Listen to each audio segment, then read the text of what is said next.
Okay, good morning everyone. Good morning. It's great to be here again. It's so refreshing to come to a Christian conference. I was in Leeds on Monday and Tuesday. I should have been there Wednesday, but I dipped out Wednesday. At Leeds University at an academic meeting of religious study experts, and I presented a paper on Jehovah's Witnesses. I was more nervous there than I am here. The atmosphere is so different, because most of them are atheists, so it's just wonderful to be here with brothers and sisters, to be able to start the day with prayer, and there's none of that there. And sometimes I nearly slip up and say, let's pray. So it's great to be here. So we're looking at the antecedent influences in the theology of Charles Taze Russell. That means the influences that came before he founded the Watchtower, what fed into his ideas and his theology. Now, some of you here might not know much about Jehovah's Witnesses, but hopefully you'll see something of how the origins, the things that drove the machine, as it were. So, Charles Taze Russell is the founder of the Watchtower Bible and Tract Society. The Watchtower itself, if you were to ask a Jehovah's Witness about this guy, they'll say he was the right man at the right time in that big German word, Heilsgeschichte, which means salvation history. He's the right man at the right time, and God chose him. Not because he was anything special, but he was the right man. Actually, it was slightly different to that, because many of them saw him as a very special messenger. They tend to play that down. In the preface to the Watchtower's Finished Mystery, which was printed after his death in 1917, they called him the messenger of the Laodicean church, the wise and faithful servant. That was what he was called, that's how they understood him. And he goes on to say that the Lord gave him the key. To him was given the privilege of making clear to the church in its last days the mystery of God. So he really was elevated by those around him.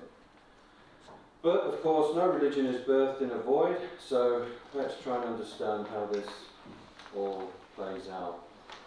To begin with, looking at Jehovah's Witnesses themselves and how they reckoned with their own history, reckoning with the past, which was actually the conference theme at Leeds. You can go on to jw.org, and there's a whole list of their beliefs clarified. You can look at all the years and how things change through the years. So they don't shy away from that, but they don't make a big fuss of it either. And most Jehovah's Witnesses wouldn't know their origins. If you were to mention some of the influences, they would have no idea. Now that's different to, say, Mormons and, say, Christadelphians, who are very keen to know about their history, well, to a degree, whatever they're allowed to know. So they're proud of their history. But Jehovah's Witnesses are not overly bothered. That could be because the Bible students, which is what they were called originally, were so different to Jehovah's Witnesses now. If you know anything about their eschatology, which is their end times teaching, they're just completely opposite and different.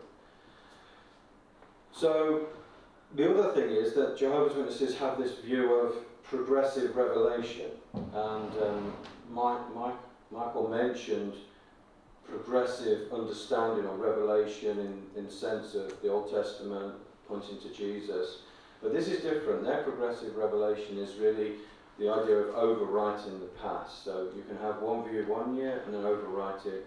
And I guess the same happens in Mormonism. You can overwrite things from the top down.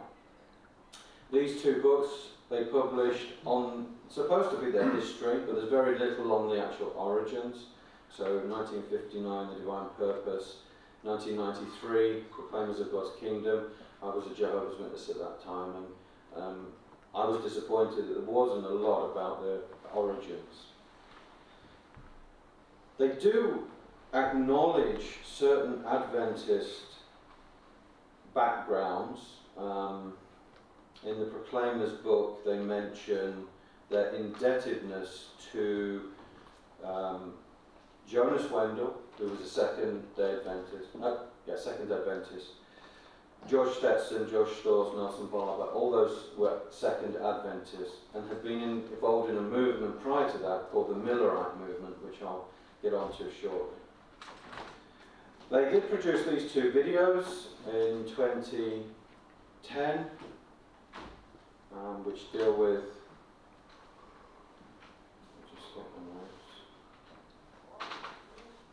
deal with their history. So they do try to look back, but as my friend across there said, it's sanitised, you don't get the full picture. There have been some unofficial historiographers. Frederick Zidek, who actually was professor at the University of Nebraska, he wrote this book, but it's very anecdotal, full of sort of stories, and for academics there's no real source evidence. But he does place the fountainhead of the Watchtower at the foot of Adventism, and I would agree with that. Another unofficial historiography is produced, or three books actually, produced by this guy, I think his name's Bruce Schultz, and also Rachel Devienne, which I think she's died now. But they together have produced these two histories of the Watchtower, or of the Bible students more accurately. And they've got this Truth History blog spot. But he said this, Schultz said this: none of Russell's doctrines owe their origin to Millerism or any of the descendant Adventist organizations. And he points to another group for the origins, the Age to Come Millennialists, or the One Faith group. And I'll tackle that as I go through this. Dr. Zoe Knox, who's a professor of history at Leicester, who I spoke to recently, she examined these books, and she said that actually it's very one-sided, because these are active Jehovah's Witnesses writing about their own history, but trying to point the origins in a different direction from Adventism, which actually goes contrary to the Society's own explanation. So let me just show you the complexities of what we're up against. You won't be able to see that, but that is a flow diagram of what I began to try and work out as to who influenced who, and how different individuals move from one movement to another movement. And so it's a really complex backstory to the Watchtower. So you have these overlapping doctrines, you have different eschatologies, and you have multiple journals. So you could have 6 or 7 people and a Bible study group, and the next thing they produce a journal. And they have multiple journals, and then that person leaves that group, moves to that group, takes the journal with him, changes the name. So trying to make sense of who's where and what is difficult. Something else you need to be aware of, and that is setting the scene to all of this in the 19th century.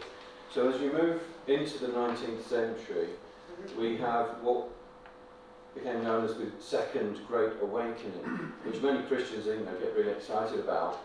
But within that Second Great Awakening, and much of that in America, America was key to these new religious movements. And that is because they had the freedom. You had the post-revolution America. They'd thrown off the yoke of Britain, although we did sack the White House in 1812, but we burnt it to the ground. But anyway, they had this view of themselves that they were divinely called, the Americans, and that there was going to be this was going to be the centre of Christianity in the New World. There were many individuals that broke away from their Presbyterian background or their congregational background and became autodidactic, which means that they taught themselves. Have you ever heard of that within Christianity? All I need is Jesus and the Bible, and the Holy Spirit will show me everything. That's very arrogant, to be honest. Jesus said, or the Apostle Paul recorded, Jesus is saying that he gives gifts in men, including teachers. So there is a need for teachers. But anyway, this atmosphere that was set It was very enthusiastic, very emotional. It was an appeal to the supernatural, and there was no real control over it. Although there was great revivals, and you had the whole burnt-out region, as it was called, and people got saved. At the same time, it was the perfect ground for these new religious movements to appear and grow up. And one of the things that began to occur in the early 19th century, in the 1830s through to 1844, was what they termed millennial fever. Okay, millennial fever. There was this: when is Jesus coming? Now, I don't want to spend too much on this because it's a massive subject, but just to cover it very briefly for those who don't understand what millennialism is or what the millennium is. We're not going to argue what it is, because else we'll be here all day.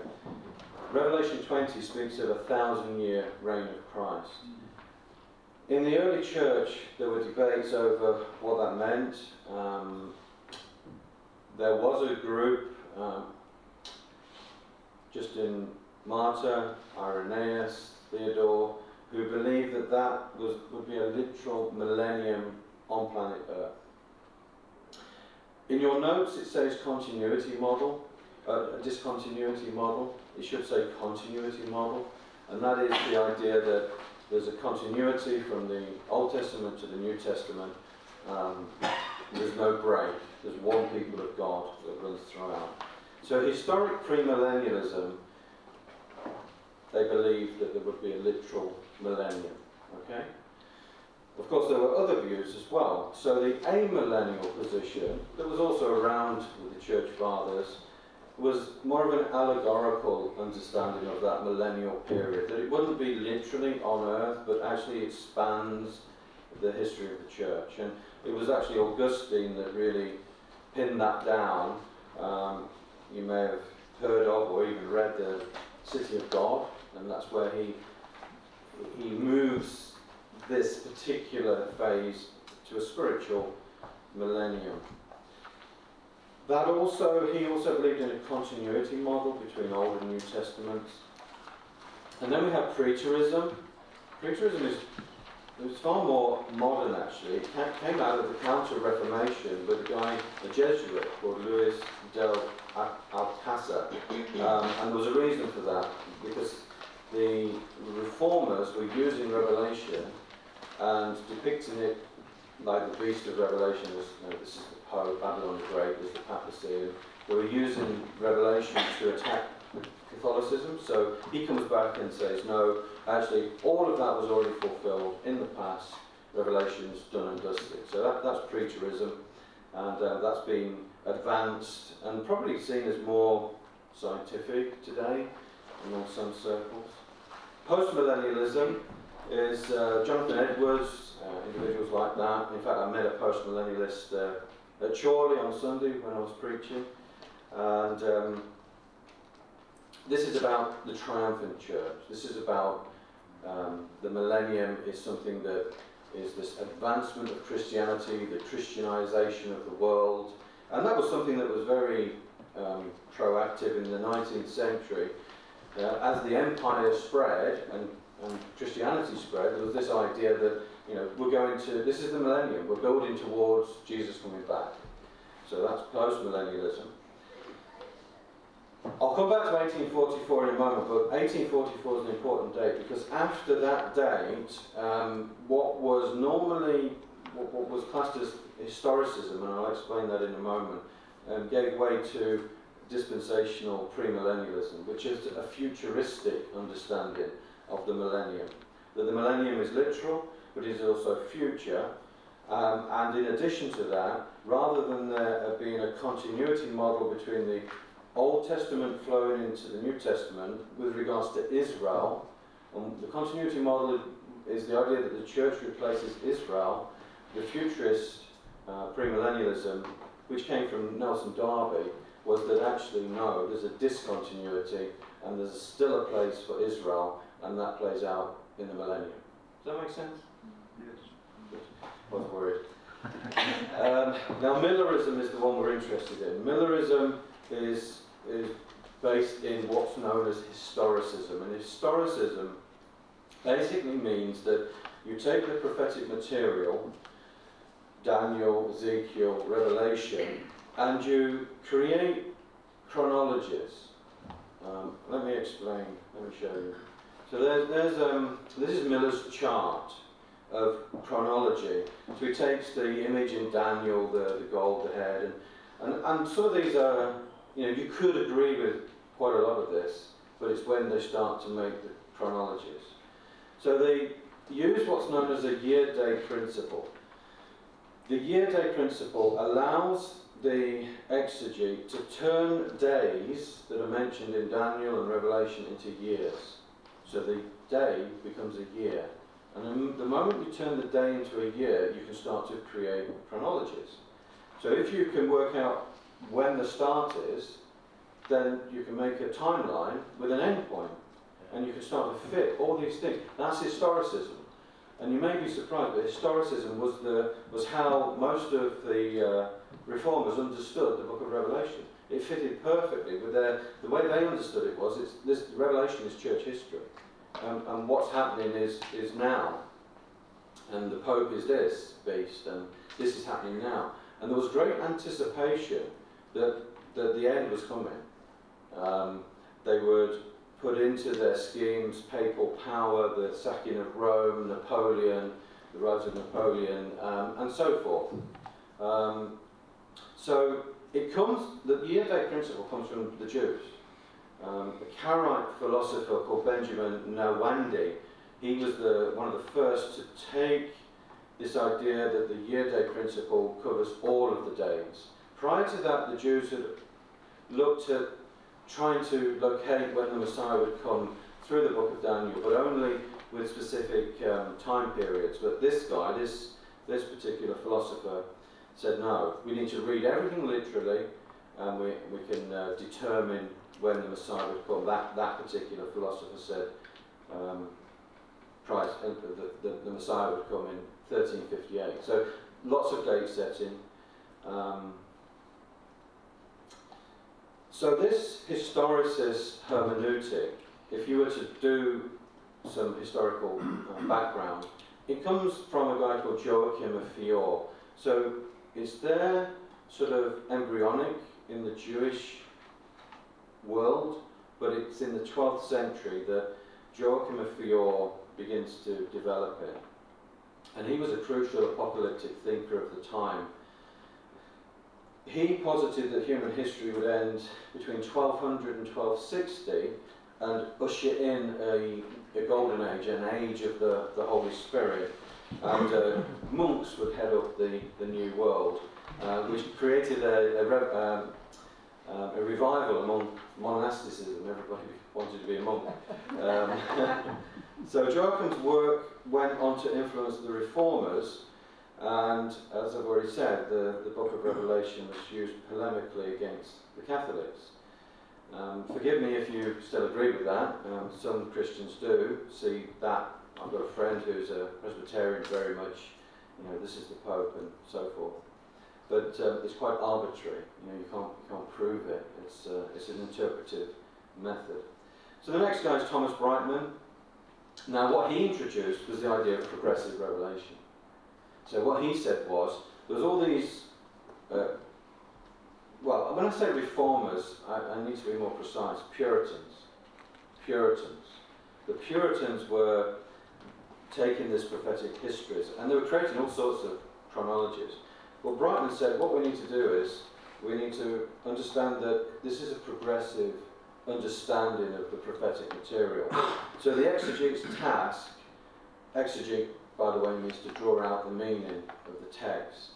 The exegete's task is to refine the interpretation according to the progressive enlightenment. Exactly what Jehovah's Witnesses say today, and many of the other groups. So this concept then allows the overwriting of previous interpretations. So Brightman introduced that. Joseph Mead, another Puritan, he built on the work of Brightman, but he introduced something else, what he called synchronisms. And that was the idea that you could group prophecies. You could take prophecies from Daniel, from Revelation, and you could group them together and you could, they refer to the same event in history. So several previously unrelated time prophecies were synchronized. For example, the 3.5 years was synchronized throughout the prophetic material. So in practice, historicism would look at a word within the prophetic material, such as dragon or day or whatever, and then trace that word throughout the entire Bible, which is actually known as the analogy of faith or the analogy of Scripture, this idea of intertextuality. You take the word, but once they've got the word, then they would appropriate meaning within from the word within the context of the. Basically, it became confused, to say the least. Right. Oh, Isaac Newton, I forgot about him. Sir Isaac Newton. By the way, I don't like it when people quote Sir Isaac Newton and say he was such a wonderful Christian. Do you know why? Unitarian. He was a Unitarian. What's a Unitarian? He's not a Christian. He was anti-Trinitarian. He actually was in. He backed up Joseph Mead and the other Puritans, and so he made historicism a scientific. He made it legitimate. He said, actually, this works. It's logical. It works. And Sir Isaac Newton did his own chronologies. I think he said that for him it was 2060 that the world would end. So we've got a wee bit longer. So all of these things permeate in with the Puritans, and of course they then go to New England, and then by the time you get to the 19th century, everything is just perfect. The commentaries that were available in America at the time of William Miller, this next guy, were historicist based. So the interpretations of the book of Revelation were historicist based. Some of the guys that I've put on the screen who influenced Miller, or would have influenced Miller, which is continuing this stream of Puritan thinking, Thomas Newton, John Gill. In fact, they come from a whole broad range of backgrounds. If I remember rightly, let me just see on my notes. I think, so Thomas Newton, he was the Bishop of Bristol and Dean of St. Paul's. So we're not talking about, nobodies. These are important individuals who believed in this historicism. He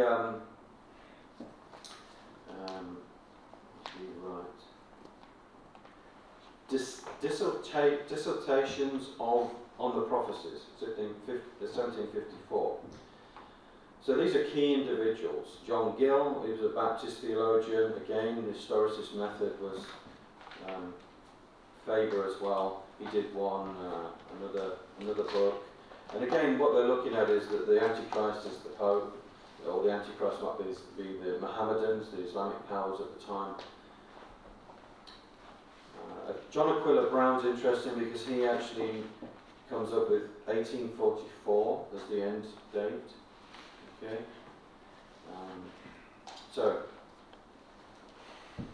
By the way, did Jesus come back in 1844? Did he? Please don't say he did. So I missed it if he didn't. No, he came back in 1914. 1914, okay. I knew it was some 14 and some 4. I had a 4 in. Miller really was the last historicist, true historicist, because 1844 was the date that Miller set as the end of the age, using this chronological system. And that's why you have millennial fever, because from the 1830s, he and his band of brothers were going around America saying, and showing them that complex chronology, and many Christians from the denominations were buying into it. It wasn't a religion, it was a movement. It was a movement that was heralding the coming of Christ. But it didn't work, and so it became known as the Great Disappointment. It was a great disappointment. People were ready. The stories of them selling up everything, and dressing in white robes and gathering on the eve. 1843 actually was the first day, then they moved it to 1844, but by the end of 44 it was... Now what would happen? Let me ask you a question. If you had got involved in that movement, truly believe Jesus was returning in 1844, seeing the chronology, and I play it to my students, and it seems to make sense. It looks very plausible. What would you do if Jesus didn't come back? Would you go back to your church, where you'd come from? I'm not about Millerism, because they didn't have churches. Miller didn't have a church. So let's say you were a Presbyterian, you got involved with the Millerites, this all fell apart. Would you go back to your church and just get on with being a Christian? No. Some would, some wouldn't. Give up. You might give up. Yeah, you might give up. You might say, well, what's the point then? So it might disillusion you. But others, logically, might just say, well, I'll get back to being a Christian. But unfortunately, as is the case with these groups, it didn't, and we end up with schism. And many of them then begin to form their own separate groups, separate identities. So you have Seventh-day Adventists, Ellen G. White. You have Second Adventists, First Adventists. You have, there's another one there called the Church of God, and Church of God Adventists. I'm talking too much, I'm running out of time. Right, let me press on. Here is the first major influencer on Russell. Russell met Jonas Wendell. So we're moving now into the 1860s, late 1860s. So Russell comes on the tail end of all of this, and there's already these Adventist denominations being created. Russell was dissatisfied with two things. One was predestination, which he struggled with because his mother died, two of his siblings died, and his minister told him that God decides where they go because of predestination. And that really, he couldn't really handle that. Also hell, the idea that God would choose some for hell and some for heaven, he struggled with that. And he did get into a debate when he was 15, in which, because there was a lot of anti-hell rhetoric in the 19th century, it was seen as something that was used by the Catholics. And by the way, I didn't mention this, but these groups are what we call restorationist groups. They want to go back to a purer form of Christianity, to the New Testament Christianity. So by the time you get these Adventist groups appearing, they've already decided that the church is apostate, which is why they've left, which is why they didn't go back. They would teach that from the death of the Apostle John, apostasy began. The Mormons did the same thing. So these restorationist groups were all about getting back and getting rid of the creeds, and Nicene Creed was an error and that type of thing. So anyway, he's 16 years old when he stumbles across Jonas Wendell. That's quite young, isn't it? And the way the Watchtower portrays Russell, it's as if he spent ages doing lots of study and looking at all different religions. From the age of, he left the Congregational Church when he was 15. He only had a year, and then he met Wendell. And guess what Wendell told him? There is no hell. There is no predestination. And so it fitted what he needed emotionally. It fitted. And so he got involved with Wendell. Wendell actually lived in Pittsburgh for 3 years, from I think 1867 to 1870. So he could well have been in regular contact with Wendell. We don't know for sure. Wendell had changed the end time date to 1873, and he was presenting that in his pamphlet, The Present Truth or Meat in Due Season. So Russell, re-enthused, begins a Bible study group. And again, the Watchtower, the way they portray it, it's like some great congregation, but it's really just his dad, his sister, somebody from work. It's just 5 or 6 of them at this Bible study group. Wendell dies in 1873, before Jesus comes back. And Russell is influenced by other individuals. These two Second Adventists, George Storrs and George Stetson. He meets George Storrs in 1872. And in the Watchtower, sorry, no, not in 1872. Oh yeah, it was 1872. Sorry, I haven't got the reference for this Watchtower, but he says in the Watchtower that he is grateful to George Storrs and George Stetson. And he mentions that George Stetson is the editor of the Bible Examiner, which was an Adventist journal. And he says that these men helped me study the Word of God. These brethren helped me step by step into greener pastures. So there's an acknowledgement by Russell that these men are important to him and helped him understand the Adventism. I've already said George Storrs was a former Millerite. He founded the Life in Advent Union along with a guy called John Walsh.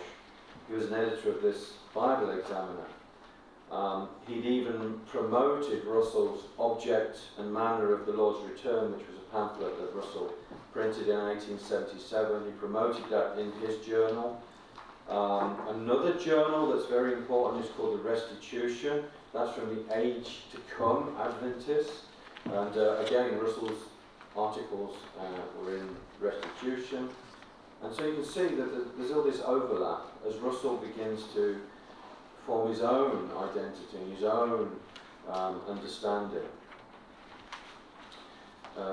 By the way, the Restitution, the Restitution magazine is linked with what became known as the Church of God of the Abrahamic Faith. Anyone heard of that? Church of God of the Abrahamic Faith. The Church of God of the Abrahamic Faith, if you looked at their doctrine, it looks like reading Jehovah's Witnesses. They're just completely the same. Church of God was also associated with John Thomas. Have you heard of him? Yes. What did he found? The Christadelphians. So you see the overlap? You've got overlap with Christadelphians as well. So these men were instrumental in Russell's theological thinking. The most important one was this guy, Nelson H. Barber, another Second Adventist. And Russell recalls how he had received Barber's magazine, how he had learnt that the world from Barber's view would be renewed. And this is the sticking point. This is the sticking point between the age to come Adventists and the Second Adventists. The Second Adventists believed that Jesus, when he returned, would dissolve the earth and the cosmos, and that he would create a new heavens and new earth upon which Jesus and the saints would rule for 1,000 years prior to the final judgment. That was Millerism. That was what Miller taught. That's what the Second Adventists taught. The age to come Adventists said, no, the earth won't be burnt up, it will be renewed. And so there was this tension. So the age to come group said, no, Jesus will return. He won't. The new heavens and new earth are just symbolic of restoration. And then, of course, Russell adds other things like the judgment is not something after 1,000 years, but everyone will be resurrected for a second chance on this earth, and they will get the chance, which is where you get the understanding of restitution. So in Russell's mind, drawing from these men, salvation was about Jesus died as an equivalent to Adam. So you have Adam, you have Jesus. Jesus is a perfect man. Adam was a perfect man that went wrong. But then Jesus comes along and balances the scales. And what that does is it buys back for mankind the opportunity to know God. But of course, millions of people have died and never knew God, so they all come back in the resurrection for a second chance on planet Earth. That was what he taught. Second chances, it's called, or second probation. Of course, that you can't. He draws that from Paul's word, where Paul says all will be saved. Unitarians do the same thing. Anyway, I must press on. They collaborated, Russell and Barber, and they produced this book, The Three Worlds.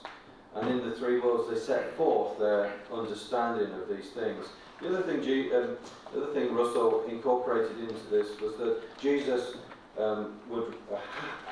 had returned in 1874. Now remember, Wendell had 1873 as a day. Well, of course that came and went.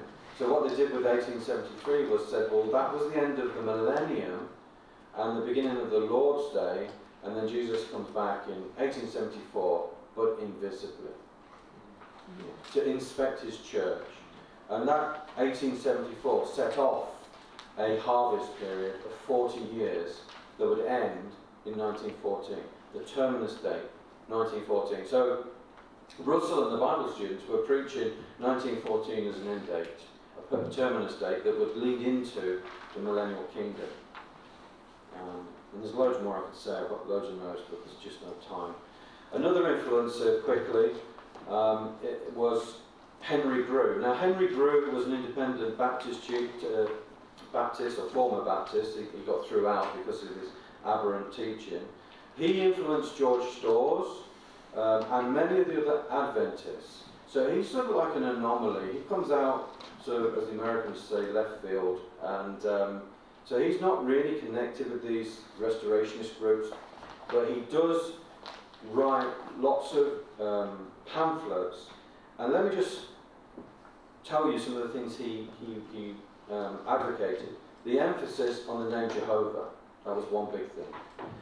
Denial of the Trinity, denial of hellfire, separation from the world, pacifism, the removal of all religious titles, the necessity for all Christians to be evangelists, a premillennial eschatology, a future paradise for obedient humanity. Does that sound like the Watchtower's teachings? Yeah. I mean, straight out of Grew's books. So Grew and Storrs, in fact Storrs built on that. In 1842 he produced a book on conditional immortality. And you can imagine within the Adventist movement, everything starts to codify around these doctrines. So that group believes this, and that group believes that. And another, you probably already know this, but something else Russell was into was pyramidology. He believed that you could, and this sounds weird now, but it actually wasn't back then. The pseudoscience of pyramidology, Joseph Sias, Charles Smith, Piazza Smith, the idea was that you had a stone witness, the pyramids, you could do time calculations, pyramid inches would equal one solar year, and you can match that with the Bible and so forth. But Sias is interesting because he was a Lutheran minister. He was a Lutheran minister, but at the same time he was an editor of an Adventist journal. So you see how it all sort of, it's like a spider's web, it's just so intertwined. So that's, I think the missing link in all of this is a guy called Joseph Marsh. And I think I'm running out of time, but Joseph Marsh is key to all of this. Joseph Marsh began by being involved with a very early restorationist group called the Christian Connection. He was taught by a guy called Elias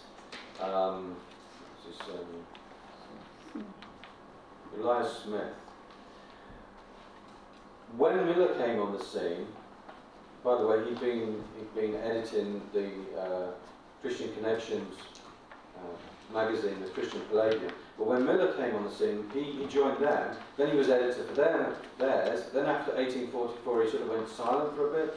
But he wrote a book called The Age to Come and the Glorious Restitution. And if you search Glorious Restitution or Age to Come in, well, certainly Restitution in the Watchtowers from 1879 to 1916, Russell uses that word 2,500 times. And there's this drawing from Joseph Marsh, indirectly through the magazine Restitution, that then flows into the Watchtower. And a lot of their ideas come through this. Of course, Joseph Marsh died. He never met Joseph Marsh, but Joseph Marsh was influential over Benjamin Wilson.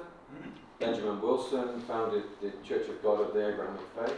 Benjamin Wilson wrote the Emphatic Diaglott, which Russell, in fact the Watchtower got the copyright for that, I think in 1900. And that book, or the Bible translation, used the word parousia, or invisible presence, and used it to try and confirm his understanding of Jesus coming back invisibly. So lots of crossover. You've got about 2 minutes. That just shows you, it's in your book anyway, you can look at it, but that shows you the complexities of Russell's chronology and how he fits these prophetic days, the years, how he matches everything in there. Miller is in there, the 1844 date's in there, really complicated stuff. So as you connect the dots, you end up with this. Well, this is how I've researched it anyway. You start with the Restorationism and the Christian connection. And then on the other side you have William Miller in the 1830s with his Adventist ideas. The Christian connection morphs into what became the Stone Campbell movement. And I think you mentioned Rigdon. Is it Rigdon? Yeah. But he was a Stone Campbell, wasn't he? Yeah. Minister. And he took his whole congregation into the Mormons. Yeah. Alright, so there was all this crossover. Many former Millerites became Mormons. They didn't join the Adventist groups. They went to Joseph Smith because he was offering a bigger restoration, a restoration of the Old Testament priesthood, and also they believed in the gifts of the Spirit, whereas many of the Adventist groups didn't. So lots of crossover. Out of that group of the disciples of Christ, the Stone Campbell movement, John Thomas, the Christadelphians, Benjamin Wilson, the Age to Come group, Joseph Marsh comes out of that, and then you have that crossover with the other Adventist groups that I've mentioned, George Storrs, Wendell, and so forth. And at the end of all of that comes Charles Taze Russell, right at the very end of it. He's really the last of them. And as I said, that idea of creating chronologies was abandoned by Protestant exegetes after 1844. They saw that this just doesn't work. And then you ended up with sort of post-millennial views, or amillennial, or futurist. So that's what I've done so far in my research as I just closed this. That is what they call a mind map, and what I'm really interested in is not just the origins and the influences on Charles Taze Russell, but how that then feeds into their hermeneutical system, which basically means how do they interpret the Bible? How do they approach the Bible? And of course it's good for us to understand how we approach the Bible, because we can often approach the Bible through systems, theological systems. Many of these systems are quite modern, relatively speaking. But here on the chart there, I think you may have a copy, you can look in your own time, and there's certain aspects there that create this methodology for the Watchtower. And I believe that the Watchtower today tends to interpret the Bible not through what we would call authorial intent, not looking at the Bible to draw out the meaning, but really reading back into it, all sorts of things, especially in the book of Revelation. So the book of Revelation, for the Watchtower, is a history of their own church, their own organisation. From 1914 to, 1930 something, or 1920s, they read that period of their history back in to the book of Revelation, which I believe is what's called reader response criticism, where the reader creates the meaning and forces it back. Anyway, that's that. I'd hope to have some time for questions, but I've run out of time. Yes. 52 minutes. Oh, okay. 52 minutes. Have you got questions? Yeah. Yes. I think that was a really, really interesting presentation. Thank you. Is it also true that because we can tell all this through Jehovah's Witness, but the problem is that when Rutherford took over, Yes. he said, okay, all of this. Yeah, okay, so yeah. Absolutely. So maybe next year we could do Rutherford. And what you'll see is that Rutherford all that complex chronology that Russell had created based on the historicist method was abandoned. Yeah. And the only date that was continued is 1914. So the return of Jesus invisibly in 1874 was abandoned, and Rutherford, the second president, moved the date to 1914.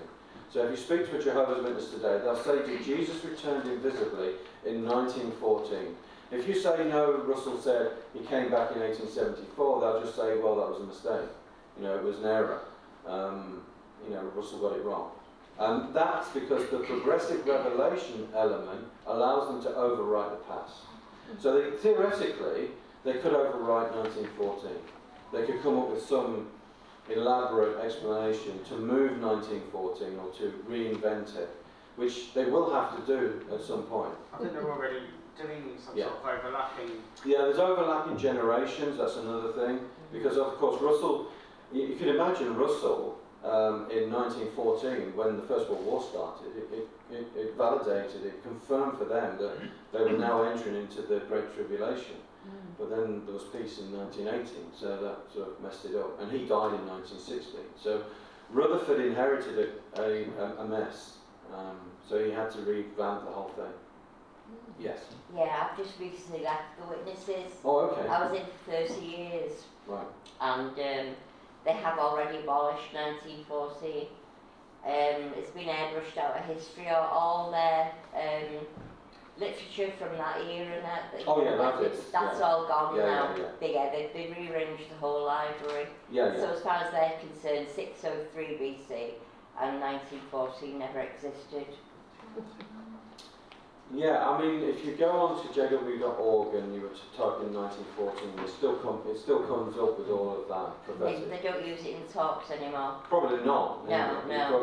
Probably is. It's like you say, the overlapping generations take over now. But as regards the older literature, that you can't find that. They've still got some in the library.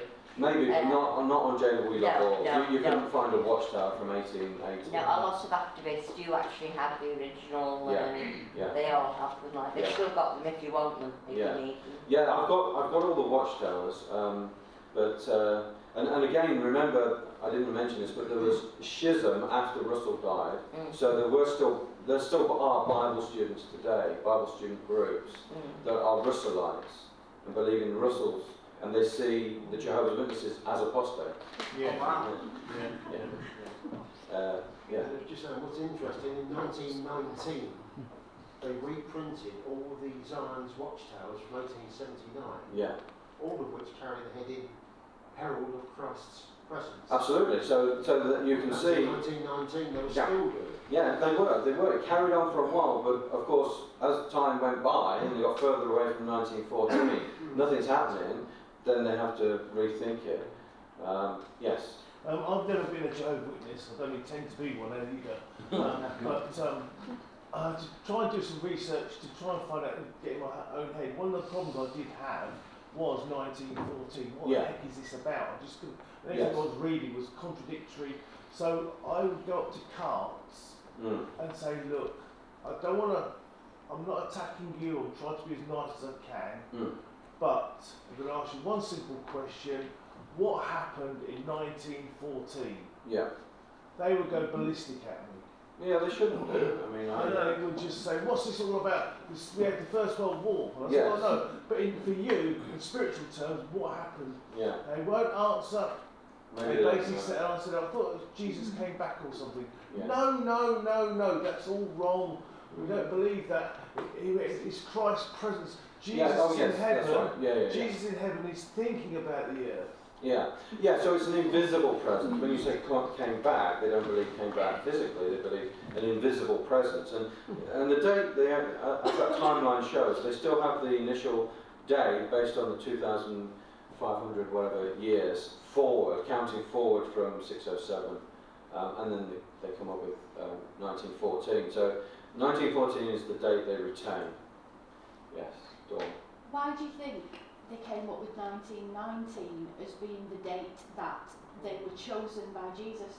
The reason I'm asking that is, why was it not just logical to say when he took power in 1914 invisibly, that he chose on that year. Yeah. Why did they have to do it a few years later? Yeah, that is weird, I admit, but I think what they do is they mix in their conventions and the experience of the actual Watchtower itself and the movement, and then they fit it. So, however, Rutherford and his team decided to revamp it. 1919 was for them a key date because it maybe fitted with the convention, and I haven't done enough research on that period, but my work's been pre-19. Well, they take it as 3.5 years. I forgot what the 3.5 years. Is that how it works? It's 3.5 years from 1914 to 1919 and a bit. Exactly. Yeah. That doesn't fit. 3.5 years in 1940, but actually it's 3.5 years brings it to 19. Yeah, all right, so saying why not just say it's 1914? Yeah. Chosen? Well, then that would be most likely because they're fitting the Book of Revelation, because it mentions 3.5 years, so they're trying to fit that in. Like the two witnesses, they'll fit that in with their own experiences, which is why I said that's called reader response criticism. It's reading back in. Brother? Did Russell ever publicly acknowledge the influences upon him, or did he just simply claim divine revelation? Yeah, Russell you're on about, yeah? Yeah, so Russell admitted in the Watchtowers that he was influenced by Adventists. He mentioned the restitutionists only very briefly, but he did mention by name Storrs, Stetson, Wendell, Barber. But of course, I've got a quote somewhere. I'll find it later. But basically, in one of the Watchtowers that he wrote and edited, he said, did this young man Russell receive all of his information from other people? And I'm paraphrasing now. And he says, no, God gave him the revelation. So it's like, on the one hand he says, yes, they've influenced me. On the other hand, no, this is all from God. And once Russell is elevated to the status of this faithful slave, which is taken from Matthew 24:45, which is a parable, it's not a prophecy, but he turns it into a prophecy, which the historicists did that. They turned parables into prophecies. But once he's elevated to that status, and all the Bible students that subscribe to the Watchtower, they believe he is this Laodicean messenger, which is why the Bible students that still exist think that Jehovah's Witnesses are apostate, because they don't acknowledge Russell as this Laodicean messenger. Rather, they've now moved that title, as of today, to the governing body. Yes? You had what's called the mind map? A mind map, sorry. It's not in the book. Is that something we can get a PDF? A PDF of? Yeah, you can, as long as you don't spread it around, because it's part of my PhD research. So I have to go into print and, yeah. So for your personal use, that's fine, I can give you one. Okay. Yeah. And it may change a bit, I don't know.